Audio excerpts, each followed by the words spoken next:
I'm Harrison Graham. We got a lot to get into here on Chicago Bears Now. The latest on Trey Hendrickson as he spoke to reporters at Bengals practice today. He is not a happy customer.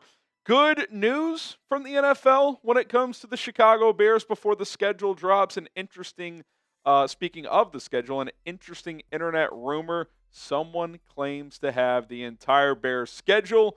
Who knows if he's right or wrong? We'll dive into that here in a moment as well. Speaking of the schedule release, for the first time ever, we will be going live for that event. It's set to drop at 7 o'clock Central Time in full. Sometimes we get the full week before, but still going to go live probably about 6 o'clock Central Time. So subscribe, join us, and of course, enjoy all of our other daily and free content here on Chicago Bears. Now, if you see this thumbnail, you are in the right place.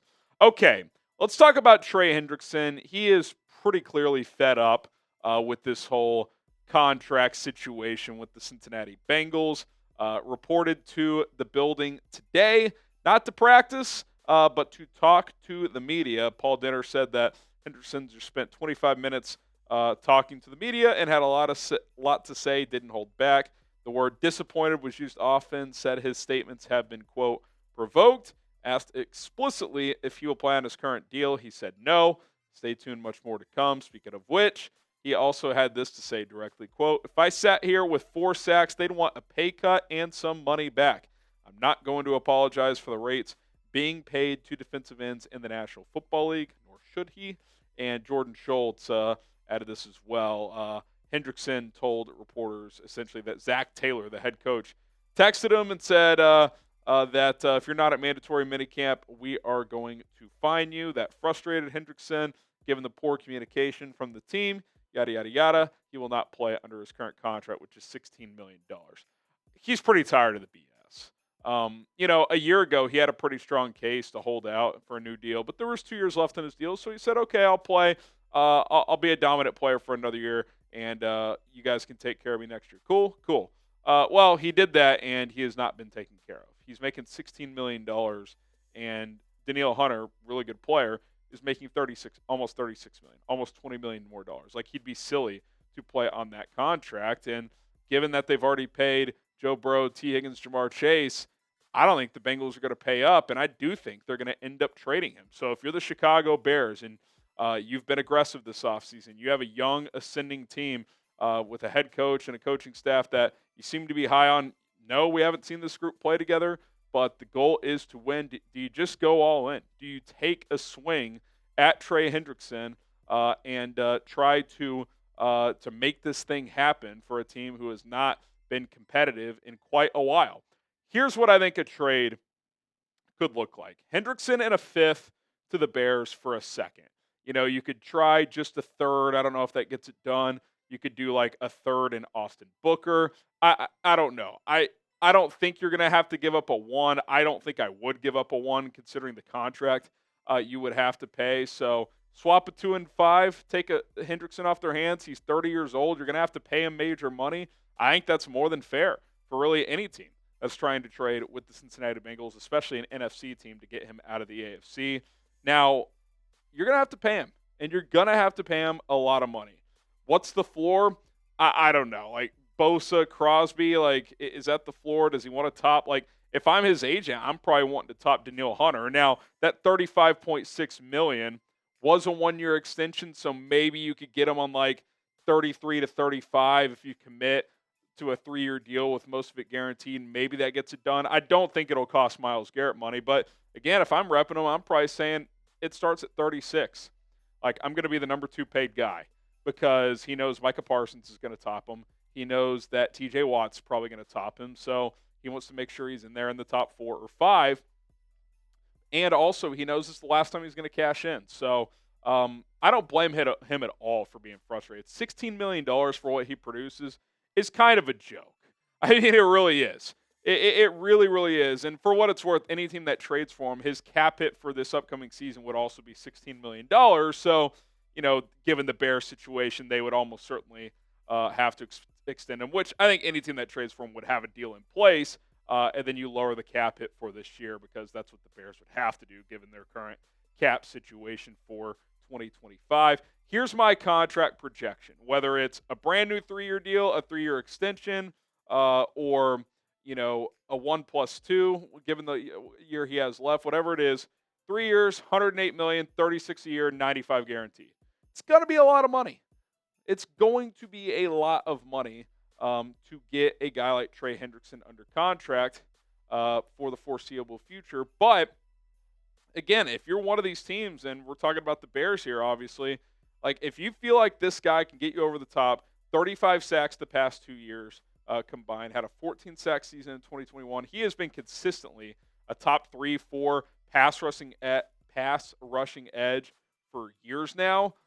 He has familiarity with Dennis Allen. It would be a plug-and-play situation. Him and Montez Sweat could be your starters. Dio Adengbo could just be your move-around defensive lineman. An expensive one, $16 million per year, but I mean that's committing. That's really going for it. Now, I would understand the hesitation. Like, we've already paid Adengbo. What if Caleb isn't taking that next step? Then you've taken all these swings, and he's not the guy. Like, I get it. There is risk involved. But Ryan Poles also talked about creating waves of pass rushers. Do you have that currently? I think at defensive tackle, you can make the argument you do. I don't know if you could make that argument at edge. Because after Sweat, Adengbo, and Booker, I think you have a lot of question marks. And Booker is still somewhat of a question mark. And Adengbo, nice player, but it's not like he's like crazy established. I think Trey Hendrickson could make this defensive line dominant. He becomes your best overall pass rusher. Montez Sweat becomes your number 2 edge who can dominate against the run and be a secondary pass rusher. You got like 4 or 5 defensive tackles you'd feel pretty good about. Like, one player could change everything and make this unit from average to above average to very, very good, maybe even elite. Like, that's how big of a difference maker this guy could be. So it really just comes down to, like, do you want to take the swing and pay big money? Because if it doesn't work out, like, that's a big investment you've made. But this is kind of when you do that, when you have a rookie quarterback that you believe in on a cheap rookie contract. So I would be in favor of it. I would guess the Bears are not going to do this because if they were, I think we would have heard rumblings about them trying to do so earlier in the offseason before you pay a Dio Adengbo. But I don't know. If you told me you could get Hendrickson for a third, if you have to pay up, you have to pay up. You have a ton of cap space in future years that Hendrickson could be absorbed into. And you can keep that cap it down this year. You could extend Tooney to keep his number down this year. You could make the money work. Like, if they want to do it bad enough, they can make it work. Like, I keep getting DMs. They don't have the money. Guys, they have enough flexibility with restructures, cuts, whatever, extensions. If they really want to do it bad enough, they could do it. I don't know if they do. I don't know if they want to take on the risk.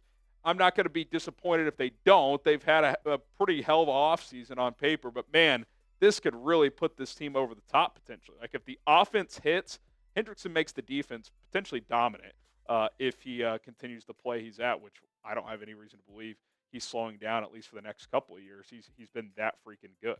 Should the Bears go all in on Trey Hendrickson? Type Y for yes. Type N for no. Let us know what you guys think. All right, coming up next, did the Bears get some really good news before the full schedule drops tomorrow night?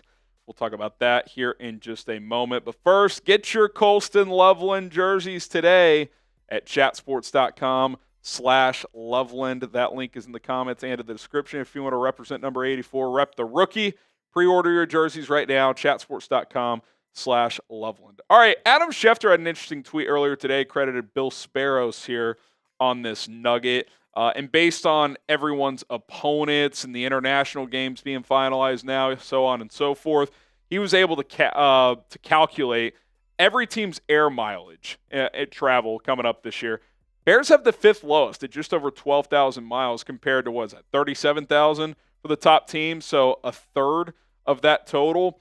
I think over the course of 18 games, I know these teams all fly private for the most part now and all that stuff, and it's pretty cushy. I do think that matters, though, especially if you have older players on your team, which the Bears don't have a ton of. But, could that be the difference in winning one more game over the course of 18? I think it could. If you catch the right team at the right time based on travel, I do think it makes a difference overall. I mean, last year, remember early on, the Bears caught a few breaks with their schedule with that type of situation, more so with like when they played their opponents based on injury. The NFL a lot of time is like when you're playing a team, right? Like I remember Matt Eberflus's first year, the Bears played the 49ers week 1, and I remember thinking, I think they're going to beat them, even though that Bears team was terrible, because the 49ers historically start very slow. It was Trey Lance's first start. So a lot of the time, the schedule, so keep an eye on this as we get into tomorrow night, it's about when you play teams, not just who you play. Speaking of which, obviously the schedule drops tomorrow night. We're going to be live, like I said, but we do know a couple of matchups. Packers at home, week 16 has been announced, part of a Saturday Fox doubleheader on December 20th. And then the Eagles, week 13 on Black Friday, the day after Thanksgiving. That game's going to be 3 Eastern, 2 o'clock Central Time.